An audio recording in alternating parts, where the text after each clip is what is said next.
It's incredible, Jonathan. So take us to that point of, with Jerry, you meet him, he talks to you about composing for the show. Do you watch the pilot? Do you watch the show, get the feel for it, and then make the music in the feel of the show? I mean, or is it? Do you do it separate? Take us through your process. The most important audio for that has to be Jerry's voice. We have to hear his voice telling jokes. Theme music in the late 80s was melodic, a lot of silly lyrics and sassy saxophones. Guilty, by the way. I created a lot of that kind of music, but as I told Jerry, it's not going to work here. So I pitched him this. How about to accompany the organic sound of your human voice telling jokes? What if I use human sounds that organically come from my mouth, tongue, lips, like this?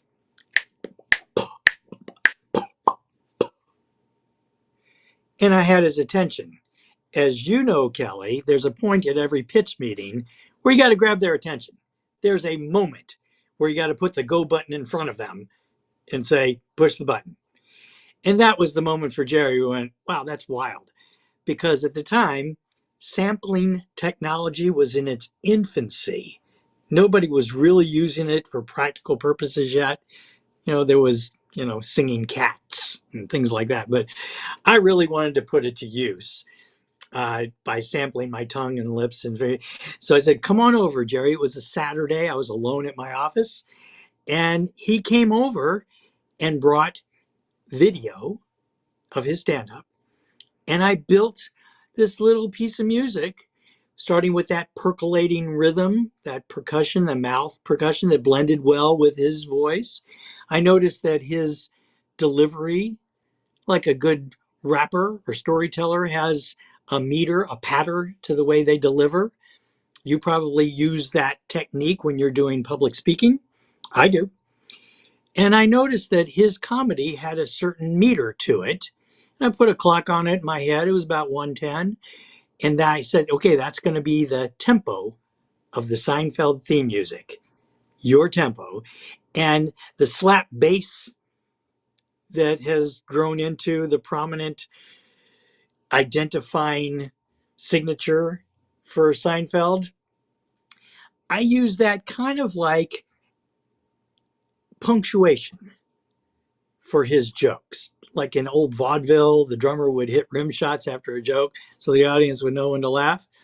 I created a bass line so simple, so basic, so sophomoric that it did not require meter to hold water. It could stop and start whenever it wanted.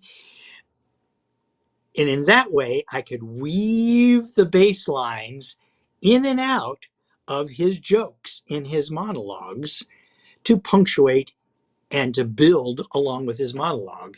Now, I knew that this was going to commit me to creating a new piece of music, a bespoke, timed piece of music for each monologue to fit the timings of the monologue and his individual jokes and punchlines. And if he did choreographed hijinks, which he does, that I would fill that with bass silliness. And in that way, the Seinfeld theme was built to be modularly manipulatable.